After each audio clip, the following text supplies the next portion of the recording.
दोस्तों, आपके लिए अफ़गानिस्तान की एक और सिटी आज दिखाने वाला हूँ। कल जो हमने वीडियो अपलोड किया था वो जलालाबाद सिटी अफ़गानिस्तान की हमने दिखाई थी। आज हम अफ़गानिस्तान की राजधानी काबुल सिटी को देखने वाले हैं। काबुल सिटी अफ़गानिस्तान की सबसे बड़ी सिटी है और ये कैपिटल सिटी अफ़गानिस्तान की यानी राजधानी है। तो आज हम पुराने ज़माने का काबुल शहर देखने वाले हैं कि पुराने ज़माने में काबुल शहर किस तरह से दिखाई देता था। इस वक्त का जो काबुल सिटी इस तरह से दिखाई देती है, तो पुराने ज़माने की काबुल सिटी किस तरह से दिखाई देती थी। तो आज हम काबुल सिटी और उसका इतिहास भी हम जानेंगे कि काबुल शहर का इतिहास क्या रहा है। तो आइए स्टार्ट करते हैं और देखते हैं पुराने ज़माने का काबुल शहर और उसका मुख्तसर इतिहास। दोस्तों, काबुल शहर का इतिहास के बारे में है। प्रांत के लिए काबुल प्रांत देखें। काबुल अफगानिस्तान का सबसे बड़ा शहर और राजधानी है। यह अफगानिस्तान का आर्थिक और सांस्कृतिक केंद्र भी है। यह शहर समुद्र तल से 1800 मीटर की ऊंचाई पर स्थित है। काबुल सफ़ेद खो पहाड़ी और काबुल नदी के बीच बसा हुआ है। यह पर्यटन की दृष्टि से मध्य एशिया का एक महत्वपूर्ण केंद्र माना जाता है। यहाँ कई प्रमुख पर्यटन स्थल हैं, जिसमें अफगान नेशनल म्यूजियम। इस शहर का इतिहास 3000 वर्ष पुराना है। इस दौरान यहाँ बाला भुट्टा शासक वंशों का शासन रहा। अपने सामरिक के कारण यह हमेशा मध्य एशिया का एक प्रमुख केंद्र बना रहा। ईसा पूर्व 323 ईस्वी से यहाँ पर मौर्य वंश के कई शासकों का शासन रहा, जो कि 184 वर्ष तक रहा। 1504 ई में इस पर बाबर ने कब्जा कर लिया। 1526 ई में भारत विजय तक यह बाबर के साम्राज्य के प्रशासन का केंद्र बना रहा। 1776 ई में तैमूरा शाह दुर्रानी ने इसे अफगानिस्तान की राजधानी बनाया। इसे काबुल म्यूजियम भी कहा जाता है। यह ऐतिहासिक 2 मंजिला इमारत काबुल में स्थित है। इस म्यूजियम को मध्य एशिया का सबसे समृद्ध संग्रहालय माना जाता है। यहाँ कई सहस्राब्दिक पूर्व के लगभग 1 लाख दुर्लभ वस्तुओं का संग्रह है। इस म्यूजियम की स्थापना 1920 ई में हुई थी। 1973 ई में एक डच वास्तुविद को इस संग्रहालय की नई इमारत का डिजाइन तैयार करने के लिए बुलाया गया था, लेकिन राजनीतिक अस्थिरता के कारण यह योजना पूर्ण न हो सकी। 1996 ई में तालिबान शासन के दौरान इस म्यूजियम को लूटा गया। इस म्यूजियम को पुनः अपने वास्तविक रूप में लाने के लिए अंतर्राष्ट्रीय समुदाय ने 2003 ई में 35,000 अमेरिकी डॉलर का सहयोग दिया। विदेशी सहायता से बने नए इस संग्रहालय का उद्घाटन 29 सितंबर 2004 ई को किया गया। इस संग्रहालय में कुषाण काल से संबंधित विभिन्न बौद्ध स्मृति चिन्हों का अच्छा संग्रह है। इसके अलावा यहाँ इस्लाम धर्म के प्रारंभिक काल से संबद्ध दस्तावेजों का संग्रह भी है। काबुल की सड़कों पर भाई बहन।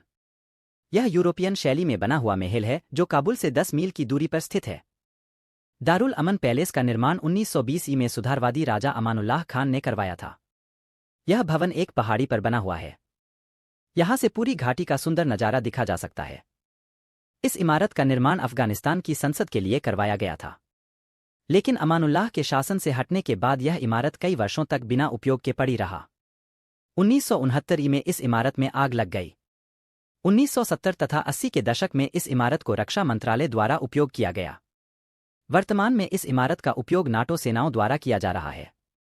अफगानिस्तान की वर्तमान सरकार इस इमारत को नया रूप देकर संसद भवन के रूप में तब्दील करने वाली है। ईदगाह मस्जिद के बारे में जरूरी मालूमात। यह अफगानिस्तान की दूसरी सबसे बड़ी मस्जिद है। इस मस्जिद में एक साथ 20 लाख लोग नमाज अदा करते हैं। इस मस्जिद का निर्माण 1893 ई के आसपास यहाँ के तात्कालिक शासक अब्दुर रहमान खान ने करवाया था। यह काबुल के शहर बराक क्षेत्र में स्थित है। इस मस्जिद का अफगानिस्तान की राजनीति पर व्यापक प्रभाव है। बाला हिसार के बारे में जरूरी मालूमात। यह अफगानिस्तान का प्राचीन किला है।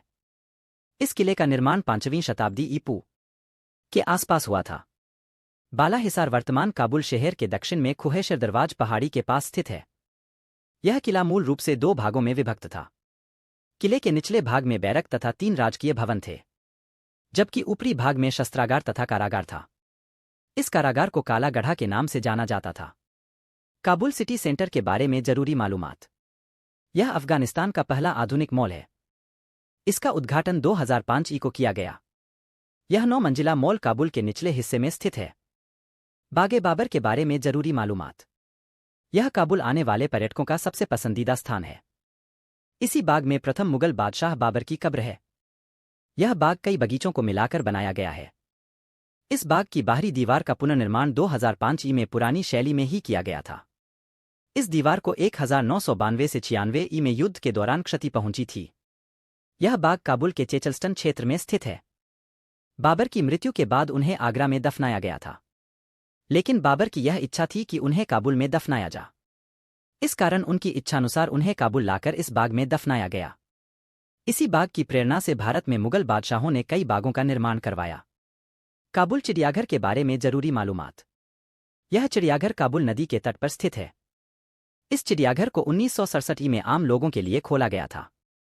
इस चिड़ियाघर में 116 जानवर हैं। इन जानवरों की देखभाल के लिए यहाँ 60 कर्मचारी कार्यरत हैं। समय सुबह 6 बजे से शाम 6 बजे तक प्रतिदिन।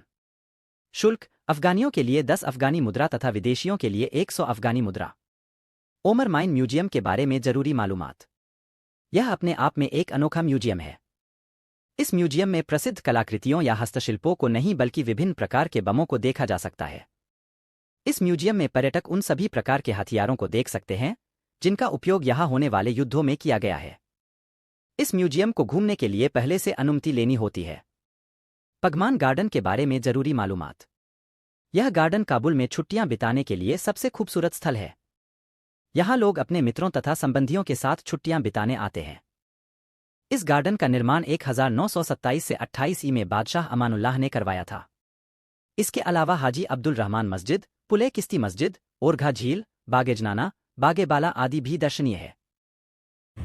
दोस्तों ये थी काबुल सिटी, अफ़गानिस्तान की राजधानी, जो हमने आपको दिखाई। इस वीडियो को हम यही एंड करते हैं, फिर मिलेंगे किसी और वीडियो में। तब तक के लिए आप अपना